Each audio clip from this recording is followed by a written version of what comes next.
Good morning to all of you once again in this accountancy class.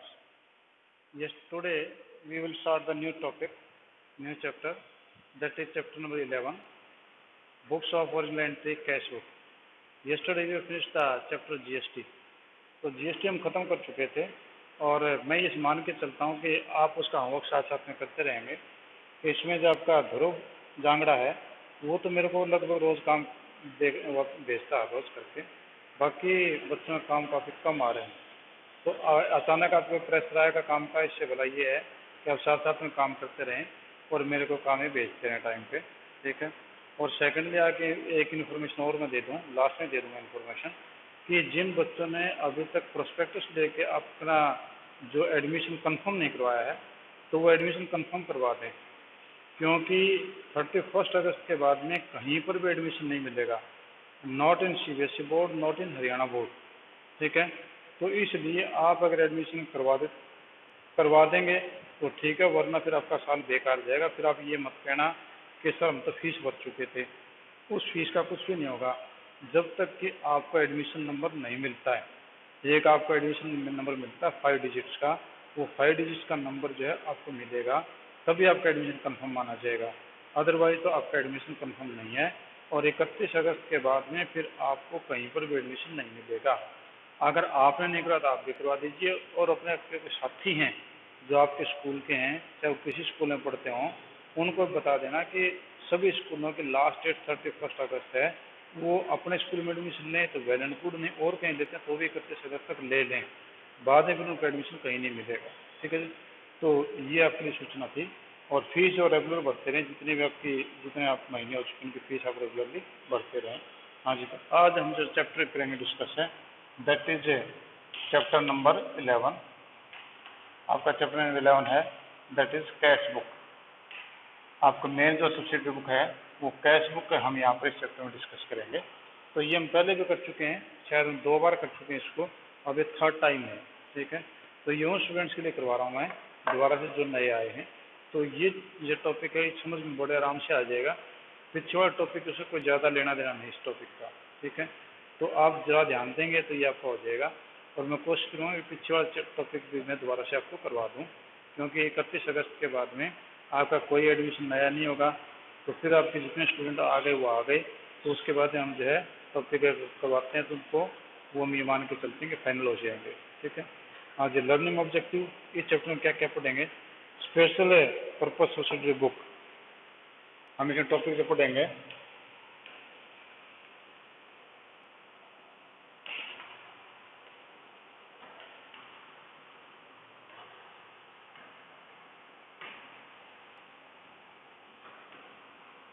Special purpose subsidiary books, हमारे special purpose के लिए subsidiary books हैं वो कौन सी है, उनका मीनिंग क्या है वो हम यहाँ पर पढ़ेंगे। आपके स्पेशल पर्पस यानी आप परचेज करते हैं तो परचेज बुक बनती है, सेल करते हैं सेल बुक बनती है, परचेज रिटर्न करते हैं परचेज रिटर्न बुक बनती है, सेल रिटर्न करते हैं सेल रिटर्न बुक बनती है, कैश के लिए कैश बुक बनती है, और जो एंट्री कहीं पर भी नहीं आती उसके लिए जर्नल बनता है। तो यहाँ पर जो है आपकी स्पेशल पर्पस सब्सिडरी बुक आपकी है, उसके बाद में मीनिंग ऑफ कैश बुक, आपका जब मीनिंग ऑफ है कैश बुक ये हम पढ़ेंगे।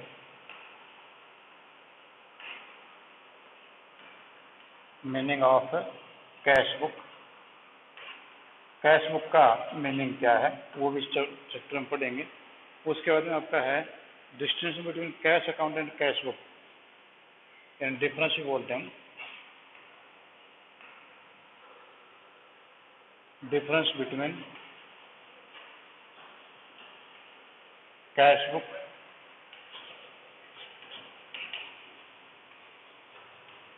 And cash account. Cash book और कैश अकाउंट में दोनों में क्या डिफरेंस है, ठीक है जी, ये हम डिस्कस करेंगे। और उसके बाद टाइप ऑफ कैश बुक कौन कौन सी हैं वो हम देखेंगे।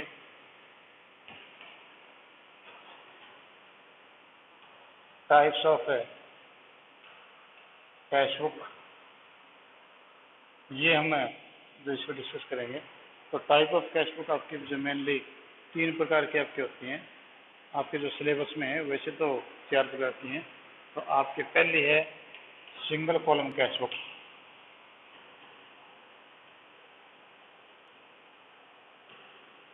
सिंगल कॉलम कैश बुक, फिर है double column,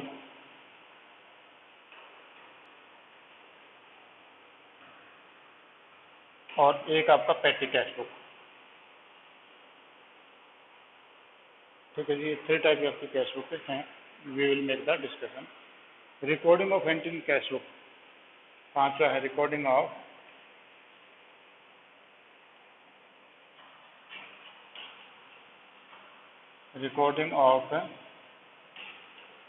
transactions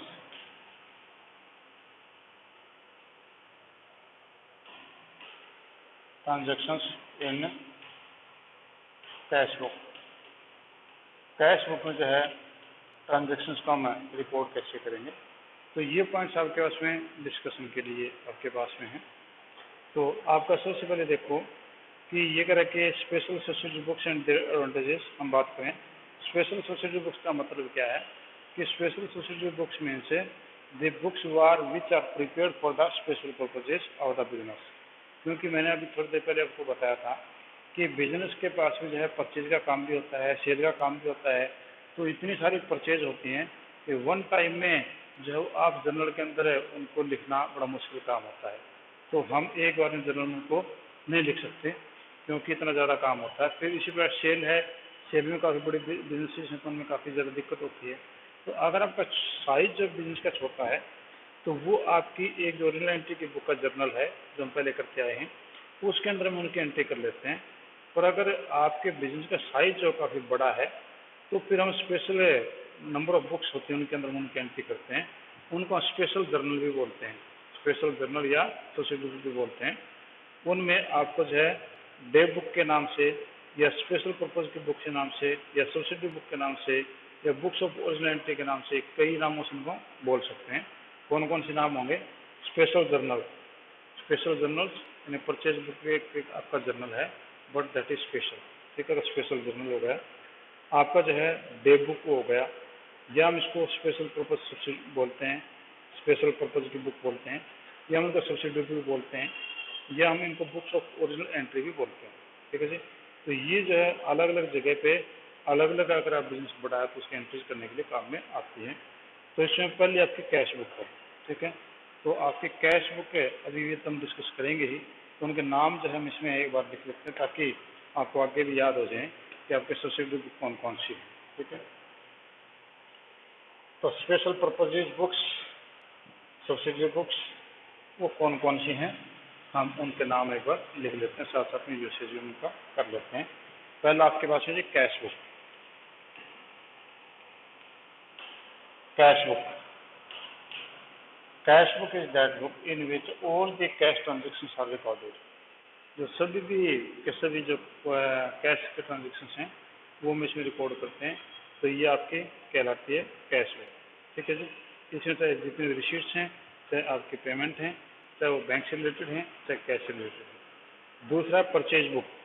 purchase book, this book is use for recording और credit purchase of books. And दूसरा आपका purchase book,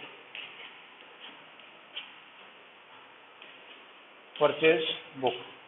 Purchase book is that book in which we record all the credit purchase of the goods. Goods की credit purchase होगी वो record करेंगे इसमें। आप asset की परचेज की बात नहीं कर रहे, only credit purchase of the goods. Next is sales book. Sales book, sales book, sales book is as like the same this. Sales book is where we sell the goods on credit. We sell the goods on credit. दो condition है, goods होनी चाहिए, credit होना चाहिए, तो cell book में entry करेंगे। Purchase return book और परचेज आउटवर्ड बुक हम इसको बोलते हैं। Purchase return book, purchases return book या आउटवर्ड बुक भी बोलते हैं, आउटवर्ड्स बुक। ठीक है, आपकी परचेज रिटर्न बुक है या आउटवर्ड है कि when we sell the goods and the goods come back, नहीं sorry, when we purchase the goods and when we return the goods due to any defect due to any other reason, then these are recorded in the purchase return book. Next is that is a sales return book or inward book.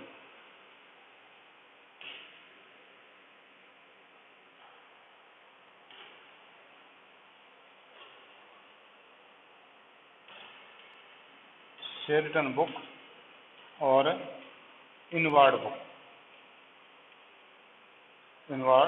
Book आपके cell return book है या हम inward book बोल रहे हैं। Cell return book का मतलब होता है कि where the goods when we sold the goods and that goods are return due to any of the reason to us, जो हमें किसी कारण से वापस कर दी गई हैं, तो वो आपकी कहलाती है cell return books, cell return of goods, और वो हम इस बुक्स में एंट्री करते हैं। एंड लास्ट है जनरल प्रॉपर। जनरल प्रॉपर है आपका जो है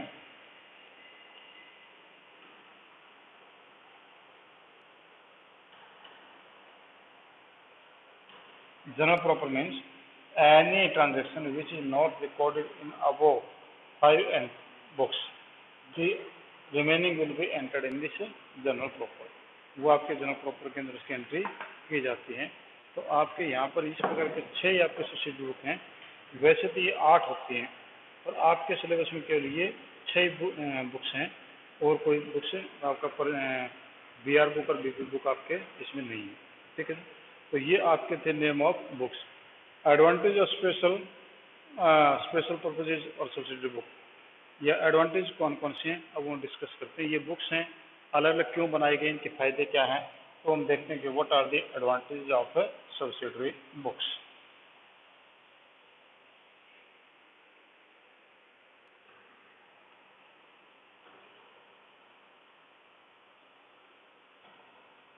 Advantages of subsidiary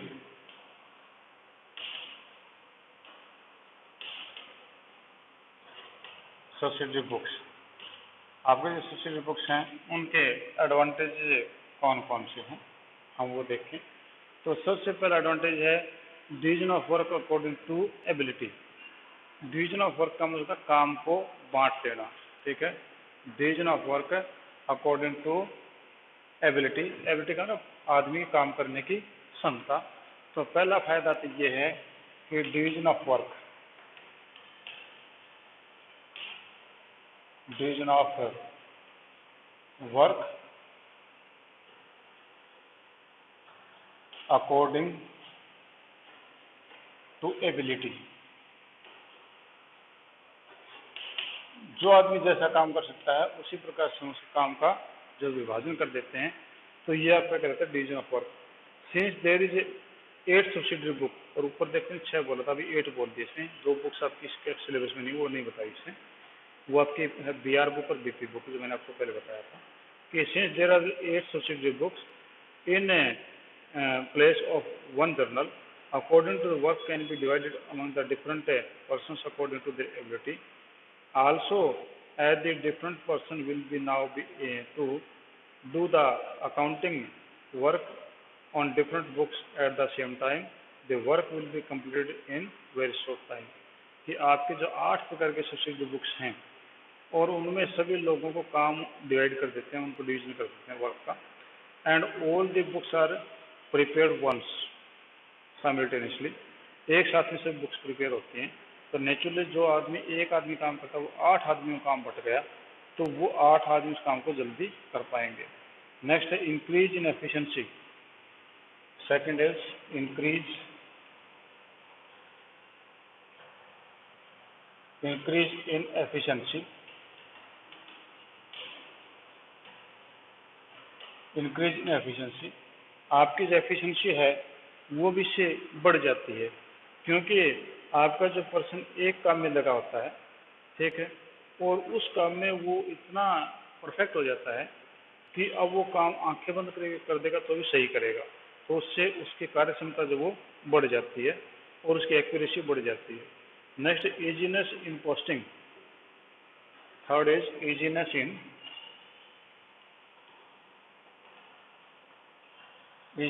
in posting. Posting में भी आपकी इजीनेस हो जाती है। पोस्टिंग का मतलब हुआ लेजर के अंदर आपका परचेज बुक से सीधा उठाया और परचेज अकाउंट में डाल दिया, तो ईजीनेस हो गई। इसी प्रकार से आपके कैश बुक सारी चीज़ें हमने सीधा कैश अकाउंट एक ही बार पोस्ट कर दिया, तो आपकी यहाँ पर जो है पोस्टिंग में ईजी हो जाता है कि since all the transaction of particular nature are already collected at one place, means having the same nature transaction are recorded at one place already, and when you want to post into the ledger, it will be very easy. For example, all the credit purchase are collected in purchase book only, and all the credit sale are written in the sale book only. It means will you pick up the total and will post to the respective accounts. ठीक है जी। easiness in checking, easiness in checking,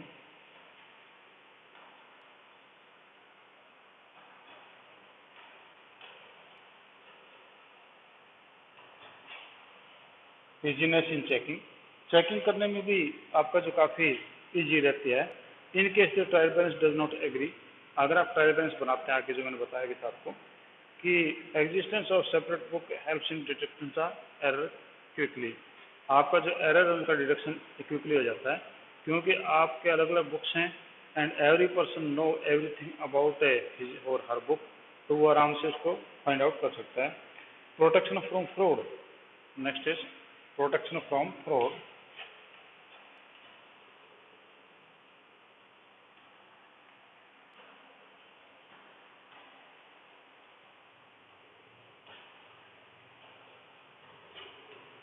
fraud से भी इनमें protection मिलती है क्योंकि आपकी प्रोडक्ट जो फ्रॉड होने की संभावनाएं काफ़ी कम होती हैं क्योंकि एक आदमी को जो है इंचार्ज बनाया जाता है उसी की बुक का, और वो अगर एक आदमी के सभी बुक्स का इंचार्ज बना दें तो वो फ्रॉड इजीली कमिट कर सकता है। And if many persons are in charge of the respective books and there is a double entry system, one transaction affect the other account also, it means there will be easy reduction of the fraud, तो वहाँ fraud जो है वो आराम से पकड़ा जा सकता है।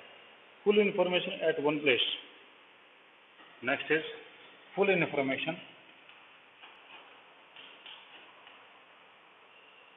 full information at one place, सारी इंफॉर्मेशन जो है एक प्लेस पे इजीली अवेलेबल हो जाती हैं। Means information related to the purchase book, purchases that will be in purchase book, related to sale that will be in sale book, तो आपकी जो सारी इंफॉर्मेशन एक जगह मिल जाएंगी। By the use of the subsidiary book, classified information in the form of the cash receipt, cash payment, cash balance, credit purchase, credit sale is readily available at one place. Means आपको जो अलग अलग day wise जाने की जरूरत नहीं है, you will get all the information at one place. Next is flexible. Next is that is flexible.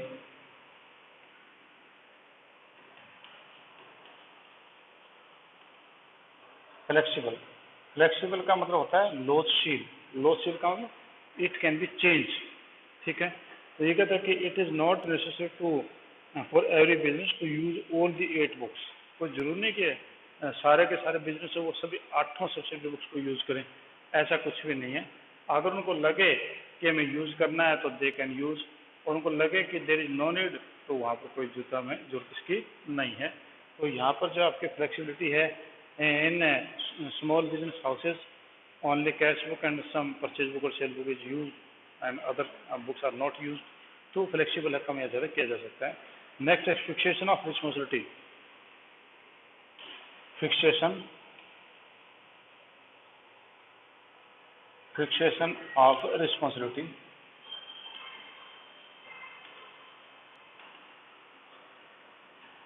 fixation of responsibility means responsibility can be fixed, means a person who is appointed for the cash book, he is responsible for the cash transactions, and a person who is responsible for the purchase book, he is responsible for all the entries of purchase book and so on। इसी प्रकार से उनको जितनी भी चीज़ें दी गई हैं वो उनके लिए वो रिस्पॉन्सिबल माने जाते हैं, ठीक है जी। तो these were the advantage of society book, ये सोसाइटी बुक के एडवांटेज हैं। मैं एक बार फिर रिवाइज कर देता हूँ कि division of work according to ability, means work can be divided among the employees according to their ability, and by this way the person who is efficient in a particular job, they will do it efficiently. Second, increase in efficiency. Naturally, the person who is working on the daily basis on the same job, he becomes more efficient and more accurate, and it will lead to the efficiency. Easiness in posting means all the items related to a particular thing available at one place, and you have to take it and you have to post it. It means there will be easiness in posting. Easiness in checking also means the society book are prepared by the individuals, and they are responsible for it. And when the trial balance doesn't agree, in that case, each book can be checked easily, and the person knows each and everything about his or her book. तो उसमें easiness in checking है. Next, protection from fraud means there is a protection from fraud also. Means one person, if one person is handle all the books, he can make the manipulation. But here different persons are holding the books, and the possibility of fraud is very less, because this is based on the double entry system. In double entry system, two accounts are affected at least. It means the two person, one person is looking after the purchase and other person is looking after the cash book. It means there is a direct relation between purchase and the cash book. And if any fraud is there, it can be easily deductible. But next is full information at one place. Means the full information will be available at one place, because one account is prepared to particular thing. तो वहाँ पर सारी information होगी. Next, flexible means there is a flexibility also.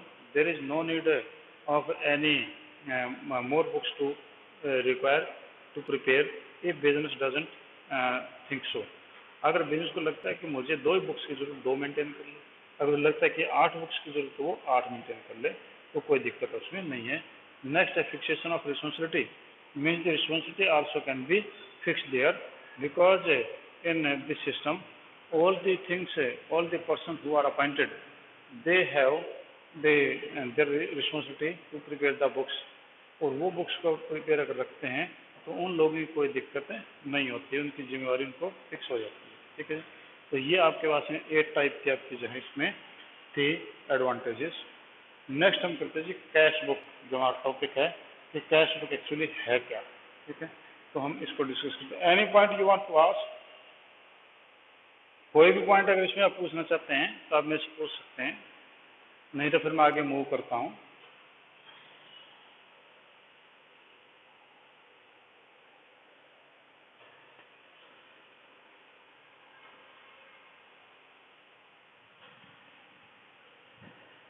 हाँ जी, now come on the topic that is cash book. Cash book का topic चल ही रहा है. ठीक है, तो कैश बुक है, इसका मीनिंग एंड इम्पोर्टेंस आपकी क्या है? कैश बुक का meaning and importance.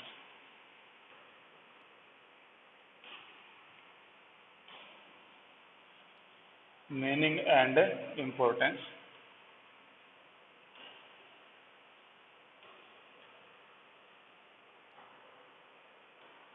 Cash book का मीनिंग क्या है और इसकी इम्पोर्टेंस क्या है, हम इस टॉपिक को डिस्कस कर रहे हैं. This book is used to record all transaction relating to cash receipt and cash payment. जितनी भी कैश की रिसीट और कैश की पेमेंट हुई है उससे ये बिलोंग करता है. The number of cash transaction is quite large in every business, and it is quite unpracticable and unconvenient to record all the transaction journal. तो कहता है कि एक आपके बिजनेस हैं उसमें इतनी सारे ट्रांजेक्शन्स होती हैं कैश की, उन सभी को जर्नल में जो है एंट्री करना बड़ा मुश्किल काम है, क्योंकि जर्नल में तो आप डेबिट भी लिखेंगे, क्रेडिट भी लिखेंगे, नरेशन भी लिखेंगे और बाकी एंट्रीज भी लिखेंगे, तो इट इज इम्पॉसिबल और एंड इम्प्रैक्टिकल. तो इसलिए जो है हम क्या करते हैं कि it is therefore necessary to maintain separate book for the cash transaction. इसलिए हम सोचते हैं कि एक कैश ट्रांजेक्शन की अलग से बुक बना ली जाए. This book is enable to business to know the balance in cash in hand and cash at bank at any time of point. और अगर ये हम अलग बुक बना लेंगे तो बिजनेस में जब किसी भी समय आप इसे cash at bank, cash in hand, वो देख सकता है कि मेरे पास में कितना पैसा, जबकि जनरल में ऐसा पॉसिबल नहीं हो पाता है. It also give information about daily receipt, payment and closing cash balance at the end of each day. तो हमें टोटल डेली कैश का पता चल जाएगा, कितनी रिसीट हुई और कितनी पेमेंट हुई और कितना बैलेंस हमारे पास में। यानी इसकी इम्पोर्टेंस ये है कि you can know out what is the total receipt and what is the total payment and what is the balance at the end of the day. Hence it is very popular book and maintained in all organization big or small. और क्योंकि इसमें ये सारी चीज़ें आप देख रहे हैं कि आपका जो है कितनी रिसीट हुई, कितना आपकी पेमेंट हो गई, कितना बैलेंस आपके हाथ में है और कितना बैलेंस जो है वो अभी कैश का बचा हुआ है, तो और कितना बैंक का बचा हुआ है, तो सभी जो बड़े आराम से आपको पता कर सकते हैं। तो काफ़ी बड़े बड़े बिजनेस हाउसेज हैं, वो चाहे वो बड़े हों चाहे छोटे हों, वो सारे के सारे बिजनेस हाउसेज जो हैं वो इस बुक को मेंटेन करते हैं। ठीक है, तो ये आपका जो है मीनिंग और इम्पोर्टेंस थे आपकी कैश बुक की। आज हम इतना ही करते हैं। कल हम इससे आगे जो है cash book, a subsidiary book and principal book, और उसके बाद में difference between cash book and cash account, और फिर उसके बाद में हम इसके जो है कैश बुक के से रिलेटेड कुछ एंट्रीज हम स्टार्ट करेंगे। हाँ जी, any question, any query from your side? अगर आप कुछ पूछना चाहते हैं आप पूछ सकते हैं। अभी जब आपको हमारे पास में टाइम है, मैं आपको दोबारा फिर एडमिशन से रिलेटेड जो इम्पोर्टेंट इंफॉर्मेशन वो आपको जो है बता देता हूँ कि आप ने अगर एडमिशन फीस भर चुके हैं स्कूल में और उसके बावजूद आपका एडमिशन नंबर नहीं मिला है, जो 5 डिजिट का होता है, वो अगर एडमिशन नंबर नहीं मिला है तो आप स्कूल में आकर के वो एडमिशन नंबर जरूर ले लें। ठीक है, और वो आपका जो एडमिशन नंबर के बगैर आपका एडमिशन हुआ नहीं माना जाएगा। फिर आप ये कहेंगे जी हमारे को बताया नहीं गया कि हम तो एक बार फीस जमा करवा चुके थे, हम 5,000 जमा करवा दिए, 10,000 जमा करवा दिए थे, अब हमारा एडमिशन तो मान लिया था कि हो गया, या हम इसी स्कूल के स्टूडेंट थे और उसके बावजूद भी जनाब हमारे को एडमिशन नहीं दे रहे।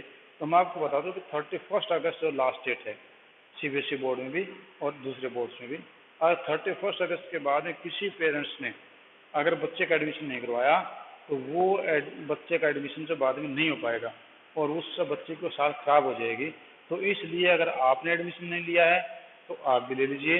अगर आपके अड़ोस पड़ोस में कोई बच्चे हैं जिन्होंने एडमिशन नहीं लिया है तो उनको भी बोल लें कि वो भी जो है किसी न किसी स्कूल में एडमिशन जरूर ले।